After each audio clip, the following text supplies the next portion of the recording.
उत्तर प्रदेश की राजनीति से जुड़ा हुआ ये बड़ा अपडेट इस वक्त हमारे पास है। समाजवादी पार्टी और सुभासपा गठबंधन में दरार के बीच एक बहुत बड़ी खबर आ रही है। खबर क्या है आपको बताएं। अखिलेश से नाराज ओम प्रकाश राजभर ने आपातकालीन बैठक बुला ली है। मऊ में आज सुभासपा के पदाधिकारियों की समीक्षा बैठक है, मऊ में, जो कि स्ट्रांग होल्ड है सुभासपा का, और अब से कुछ ही देर में शुरू होने वाली है सुभासपा की बैठक। मऊ के हिंदी भवन मऊनाथ भंजन में शाम 4 बजे तक ये बैठक होगी, यानी कि बैठक लंबी चलेगी। नाराज बताए जा रहे ओपी राजभर और उनके पिछले बयानात और अखिलेश के जवाबों से बहुत साफ साफ जाहिर भी हो गया। और कल जब विपक्ष के राष्ट्रपति पद के उम्मीदवार यशवंत सिन्हा ने प्रेस कॉन्फ्रेंस की तो उसमें ओपी राजभर मौजूद नहीं थे, तो ये बात और पुख्ता होती दिखी कि दरार पड़ती जा रही है और दरार बढ़ती जा रही है। और इसी बीच में ओपी राजभर ने आपातकालीन बैठक बुला ली है। मऊ में आज पदाधिकारियों की समीक्षा बैठक है, शाम के 4 बजे तक चलेगी, यानी लंबी चलेगी, और मंथन होगा उसमें आगे की रणनीति पर। अब आगे की रणनीति क्या हो सकती है पार्टी की? क्या वो समाजवादी पार्टी के साथ रहे इन हालात में, इन बयानों के बीच में, इस वाक युद्ध के बीच में, या अपना अलग रास्ता ले या कोई नया रास्ता ले? ये देखिए आप ट्वीट पार्टी का। सुहेलदेव भारतीय समाज पार्टी द्वारा पूर्वांचल मुख्य कमेटी की समीक्षा बैठक बुलाई गई है। देखिए आप फिर से, संगठन समीक्षा बैठक बुलाई गई है पूर्वांचल मुख्य कमेटी की। हिंदी भवन मऊनाथ भंजन जनपद मऊ 8 जुलाई 2022, समय सुबह 10 और शाम 4 बजे तक इसे आयोजित किया गया है। इसकी अध्यक्षता खुद पार्टी के अध्यक्ष ओम प्रकाश राजभर करेंगे। ये ट्वीट कर दिया गया है ऑफिशियली। सुभासपा का जो ऑफिशियल ट्विटर हैंडल है उससे ये जानकारी सार्वजनिक की गई है, ट्वीट की गई है। क्या अर्थ है इसका? क्या वाकई आज कुछ डिसिसिव हो जाएगा, कुछ निर्णायक होने वाला है? क्या विपक्ष की राजनीति में, उत्तर प्रदेश की राजनीति में आज का दिन कोई नई दिशा लेने वाला है? आइए इसको समझते हैं, जानते हैं, और इस खबर से जुड़े और इनपुट्स प्राप्त करते हैं वीरेश पांडे से, जो कि हमारे उत्तर प्रदेश ब्यूरो चीफ हैं और इस वक्त सीधा कनेक्ट है। आप विस्तार में बताएं वीरेश, क्या जानकारी है आपके पास?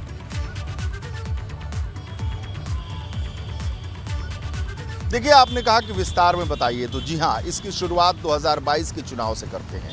2022 के चुनाव से पहले गठबंधन जब बना था अखिलेश यादव के साथ, तो वो सत्ता में आने के लिए गठबंधन बना था। जब गठबंधन बना तब अखिलेश यादव और ओम प्रकाश राजभर की एक सभा हुई मऊ में, बड़ी सभा थी, बहुत बड़ी सभा थी, और उस दिन एहसास हुआ अखिलेश यादव का कि ओम प्रकाश राजभर पूर्वांचल में दखल रखते हैं, ज़मीन रखते हैं, पकड़ रखते हैं। और उस एहसास के बाद गाड़ी चल निकली गठबंधन की। अखिलेश यादव और ओम प्रकाश राजभर की जोड़ी आगे बढ़ती गई और उसमें बहुत सारे दल और जुड़ते गए और कारवां ऐसा बढ़ा और धूल उसकी ऐसी उड़ी कि यूपी में भारतीय जनता पार्टी बनाम समाजवादी पार्टी गठबंधन हुआ। आमने सामने की लड़ाई 3 दशक में पहली बार देखने को मिला और रिजल्ट भी सबके सामने। कांग्रेस 2, बसपा 1, यानी लगभग दोनों 0। और ये ओम प्रकाश राजभर जो छोटी पार्टियां हैं, अपना दल, सोनेलाल जैसी छोटी पार्टियां हैं, ये दर्जन भर, और निषाद पार्टी दर्जन भर वोट पा गए दोनों तरफ से मिल मिला के। लेकिन ये सत्ता में आने के लिए गठबंधन बना था और इसकी शुरुआत खटास के लिहाज से करें, अखिलेश के व्यक्तित्व के लिहाज से करें, तो उसी समय कहने लगे थे ओम प्रकाश राजभर कि समाजवादी पार्टी की रफ्तार साइकिल की तभी बढ़ी है जब ओम प्रकाश राजभर उसको पैडल मारना शुरू कर दिए हैं, उस पर पैडल देना शुरू कर दिए हैं, पीछे बैठ कर सवारी करना शुरू कर दिए हैं। ये बात अखिलेश यादव के व्यक्तित्व को शोभा नहीं देती। वो व्यक्तित्व जो उनका है वो बर्दाश्त नहीं करते हैं। लेकिन ये बेमेल खिचड़ी थी, सत्ता में आना था, तो सत्ता में आने के लिए बहुत सारे लोगों ने उन्हें समझाया। मैं एक बात आपको बताऊं कि इसी गठबंधन के एक नेता ने कहा था कि गठबंधन लगभग 1 महीने पहले टूट चुका था। ओम प्रकाश राजभर ने कहा था कि ये सीट तो हमके चाहिए। उस गठबंधन के नेता का कहना था कि हम लोग कहते थे कि ये सीट हम लड़ना चाहते हैं, ये सीट हम लड़ना चाहते हैं, लेकिन ओम प्रकाश राजभर कहते थे अखिलेश यादव से कि ये सीट तो हम चाहिए, ये हम लेके रहब। तो ऐसा व्यक्तित्व अखिलेश यादव का नहीं है, लेकिन वो बर्दाश्त करते रहे ओम प्रकाश राजभर का।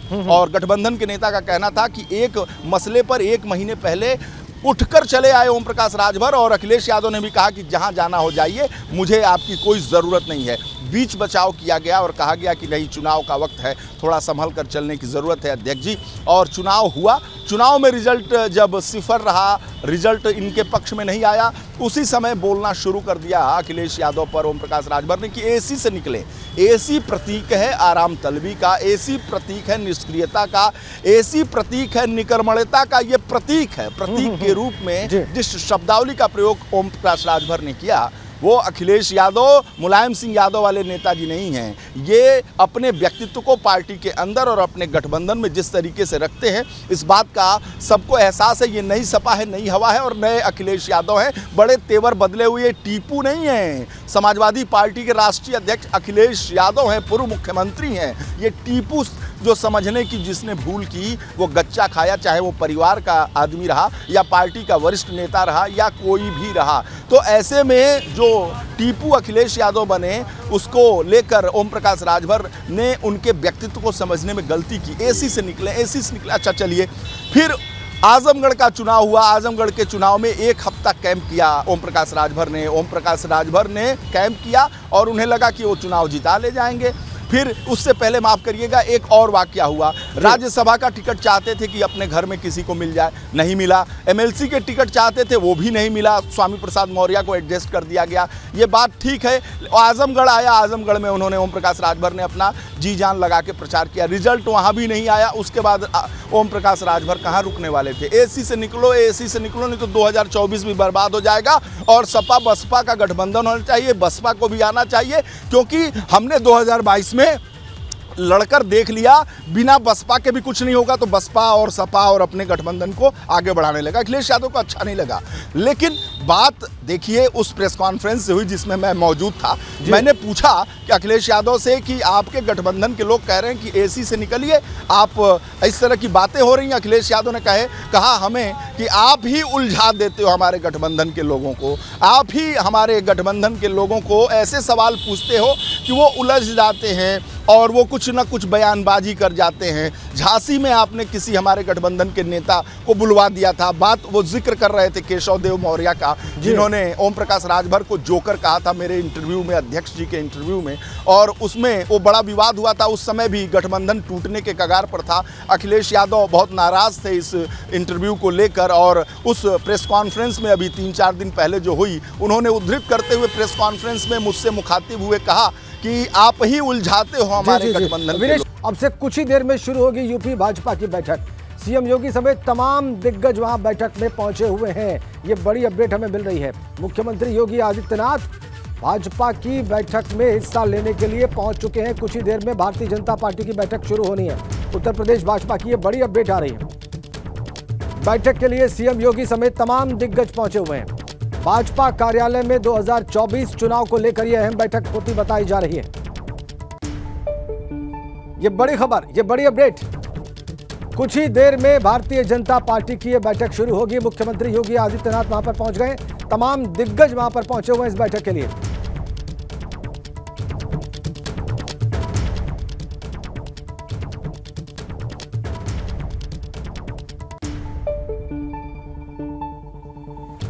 किला फतेह करने के लिए भारतीय जनता पार्टी कार्यालय पर आज एक अहम बैठक हो रही है और इस बैठक में जो पार्टी के आगामी कार्यक्रम होंगे, अभियान होंगे, उनको लेकर मंथन किया जाएगा। किस तरह से बूथ मजबूत करने, किस तरह से जीतना है 2024 का लक्ष्य, जो लक्ष्य तय किया गया है उसको किस तरह हासिल करना है, इसको लेकर यहाँ पर मंथन होगा। और इस बैठक में शामिल होने के लिए मुख्यमंत्री योगी आदित्यनाथ जो है इस समय भाजपा कार्यालय पहुँच चुके हैं। आप देख सकते हैं मुख्यमंत्री योगी आदित्यनाथ की गाड़ी जो है वो अंदर आते हुए इस समय। और इस बैठक में आज मुख्यमंत्री योगी आदित्यनाथ के साथ में दोनों डिप्टी सीएम, पार्टी के प्रदेश अध्यक्ष स्वतंत्र देव सिंह, पार्टी के प्रदेश प्रभारी राधा मोहन सिंह, ये सभी लोग यहाँ पर हैं। संगठन महामंत्री सुनील बंसल भी। और देखिए इस समय मुख्यमंत्री योगी आदित्यनाथ अपनी गाड़ी से निकल रहे हैं और उनका स्वागत करने के लिए यहाँ पर देखिए पार्टी के जो प्रदेश अध्यक्ष हैं, पार्टी के जो सरकार में कैबिनेट मंत्री हैं स्वतंत्र देव सिंह, उन्होंने यहाँ पर इस समय मुख्यमंत्री का स्वागत किया। उनके साथ में पार्टी के जो प्रदेश के महामंत्री हैं गोविंद नारायण शुक्ला, वो हमें नजर आ रहे हैं, पार्टी के तमाम पदाधिकारी। और देखिए इस समय मुख्यमंत्री योगी आदित्यनाथ पार्टी कार्यालय से उस हॉल की तरफ जाते हुए जहां पर ये बैठक आज हो रही है। और इस बैठक में खाका खींचा जाएगा 2024 को लेकर। हाल ही में अभी 2 और 3 जुलाई को तेलंगाना के हैदराबाद में जो एक भाजपा की राष्ट्रीय कार्यकारिणी की बैठक हुई थी, उसमें राष्ट्रीय नेतृत्व ने उन अभियानों, उन कार्यक्रमों की रूपरेखा तय कर दी है जिनसे 2024 का किला जो है वो फतेह किया जाना है। और अब उन कार्यक्रमों को, उन अभियानों को किस तरह से उत्तर प्रदेश में उनका क्रियान्वयन होगा, यहाँ पर काम होगा, आज उसको लेकर यहाँ पर रूपरेखा तय की जाएगी। जो बूथ हैं पार्टी के, हमेशा जो बूथ मैनेजमेंट के लिए भाजपा जानी जाती है, उस बूथ मैनेजमेंट की अगर बात करें तो 4 कैटेगरी में जो बूथ को बांटा गया, उस पर किस तरह से काम करना है, इससे पहले जो सांसदों को और बाकी लोग को बूथ पर काम दिया गया था उसकी प्रगति क्या, इन सारी चीज़ों को लेकर यहाँ पर आज समीक्षा होगी। कैमरा सहयोगी राजू के साथ शैलेश अरोरा, एबीपी गंगा, लखनऊ। तो देखिए, मुख्यमंत्री योगी आदित्यनाथ पहुंच गए हैं भारतीय जनता पार्टी के कार्यालय और जय श्री राम के उद्घोष के साथ उनका वहां पर स्वागत किया गया है। तमाम दिग्गज उनके साथ पहुंचे हुए हैं। तमाम दिग्गज जैसे कि हम देख सकते थे वहां पर, ये देखिए आप, मुख्यमंत्री ब्रजेश पाठक,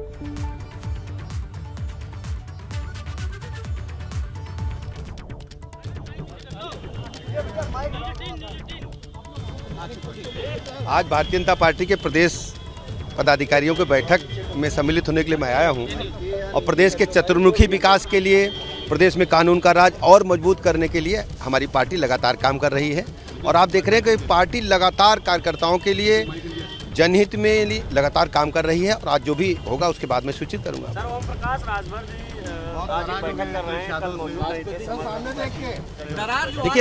देखिए समाजवादी पार्टी का हाल आप जानते हैं, वो डूबता हुआ जहाज है और वहाँ न नीति है न एजेंडा है। केवल गुंडे, माफिया, मवाली, अराजक तत्वों को इकट्ठा करके चुनाव लड़ना, उनके सहारे सरकार चलाना उनका पुराना सगल रहा है।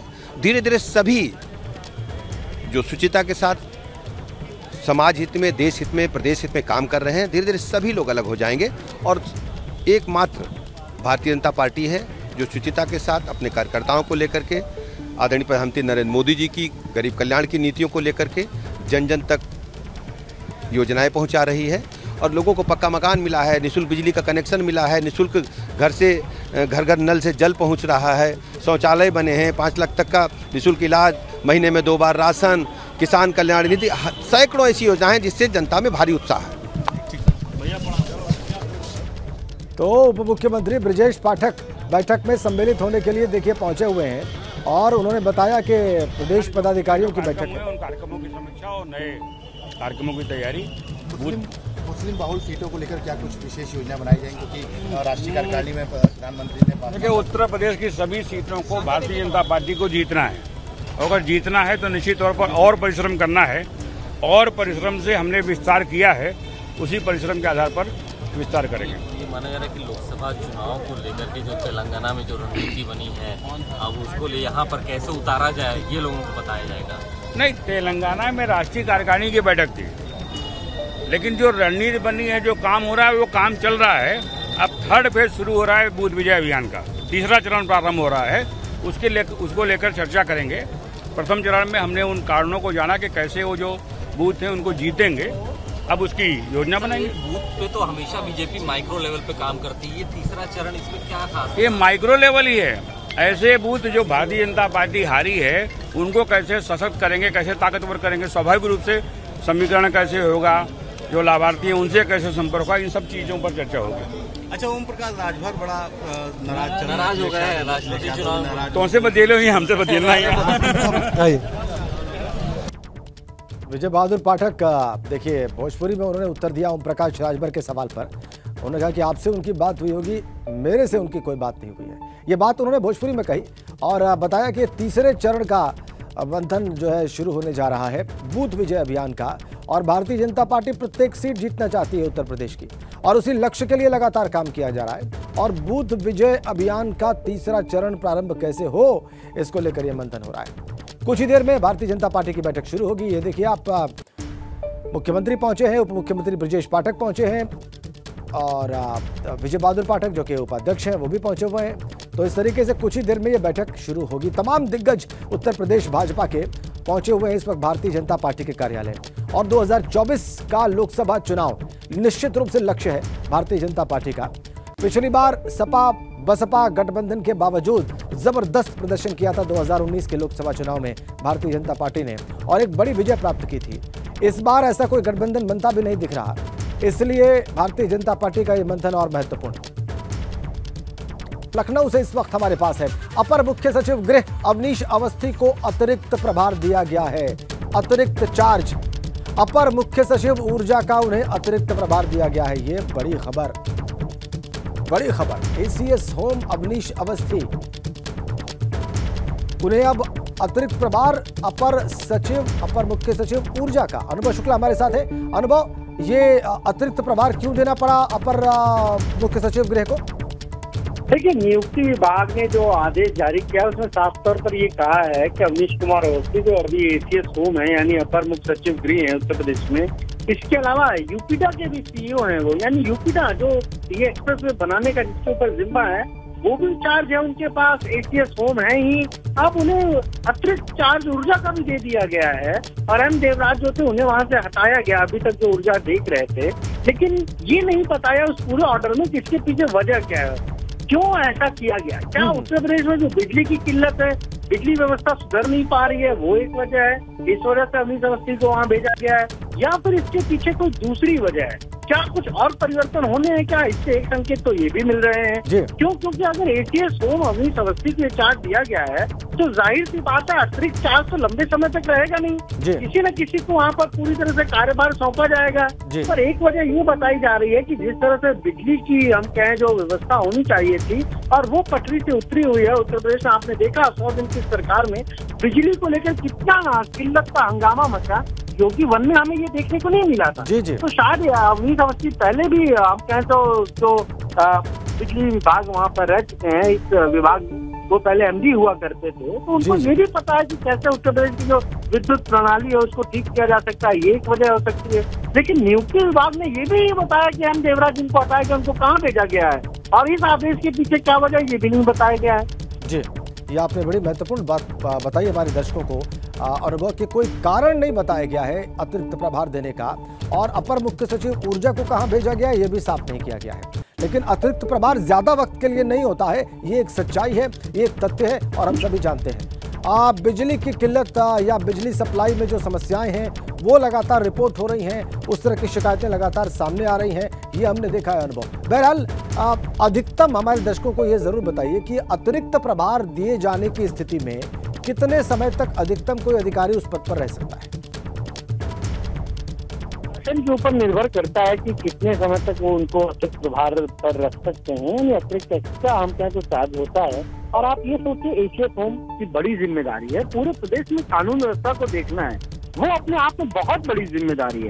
इसके अलावा आप यूपीडा के सीईओ को देखिए, वहाँ पर भी बहुत जिम्मेदारी है, क्योंकि अब तो बुंदेलखंड एक्सप्रेस बनकर तैयार है, तो प्रधानमंत्री 16 जुलाई को उसका उद्घाटन करेंगे। तो ये दोनों जो हम कहें जिम्मेदारियां बहुत महत्वपूर्ण है, खासतौर से उत्तर प्रदेश में कानून व्यवस्था के राज को स्थापित करने के लिए, उत्तर प्रदेश में इंफ्रास्ट्रक्चर को बेहतर बनाने के लिए, डेवलप करने के लिए। ऐसे में बिजली का भी जिम्मा दे दिया गया है। तो क्या इसके पीछे किन चीजों को वजह रखी गई है, क्या महत्वपूर्ण बात रही है ऐसा, ये काफी अब हम कहते हैं यूपी के जो ये पॉलिटिकल कॉरिडोर है ना, बहुत विस्फोटन हो रही है, बहुत चर्चा हो रही है इसको लेकर, इस आदेश को लेकर। कुछ चर्चाओं का जिक्र करें ना, कुछ चर्चाएं जो हो रही है उनका जिक्र करें।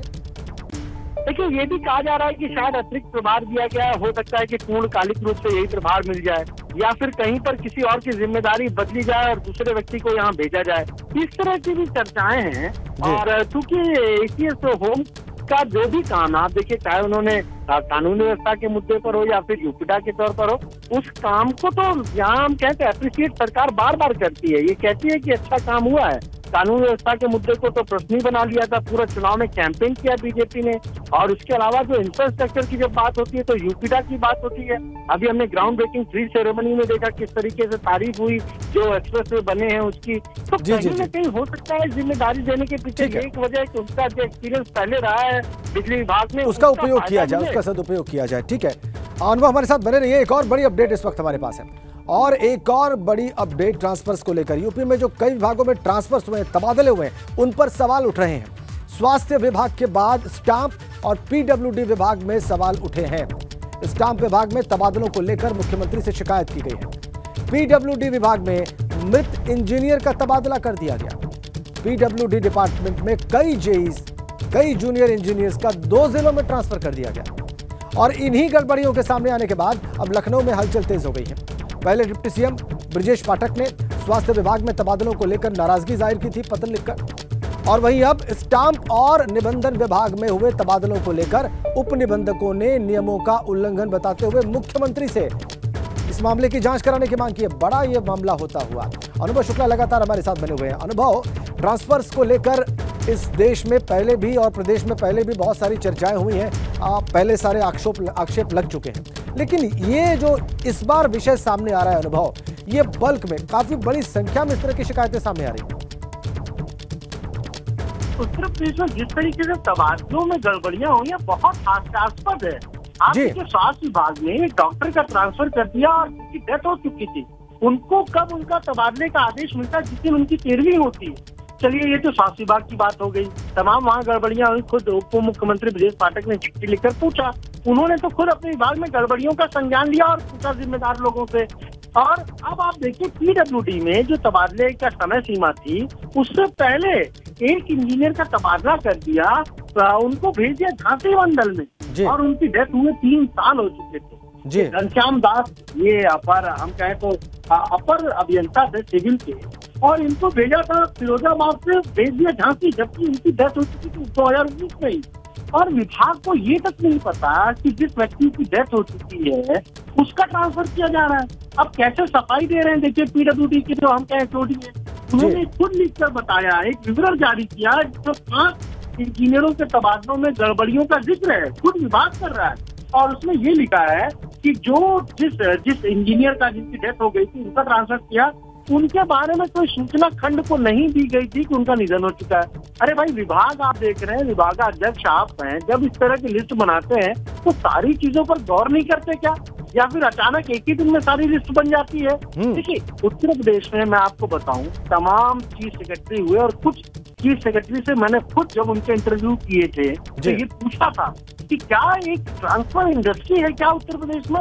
उनमें से दो जो मुख्य सचिव थे, उन्होंने साफ तौर पर कहा था कि उत्तर प्रदेश में ट्रांसफर इंडस्ट्री है, यानी यहाँ पर ट्रांसफर के जरिए लोग कहीं न कहीं आर्थिक रूप से अपना लाभ कमाते हैं। तो ये उत्तर प्रदेश के मुख्य सचिव कह चुके हैं, खुद इस बात को मान चुके हैं। लेकिन जो ये गड़बड़ियां सामने आ रही हैं, आप देखिए किस तरीके से विभाग आंखें मुंह बैठा हुआ है। बिल्कुल।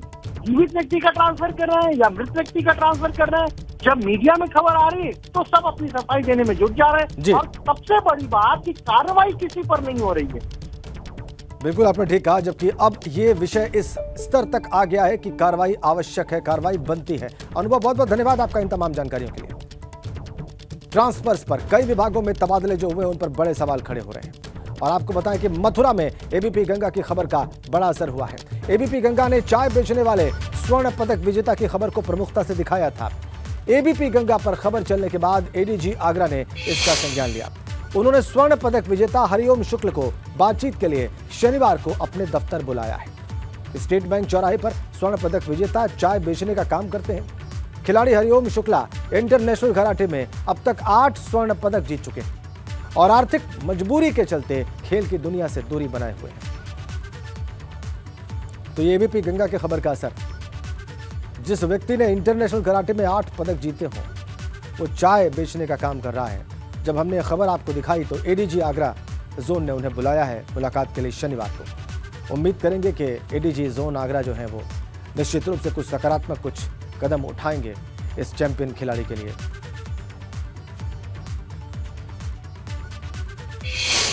तो ये है एबीपी गंगा की खबर का इंपैक्ट, असर, पॉजिटिव असर, सकारात्मक असर।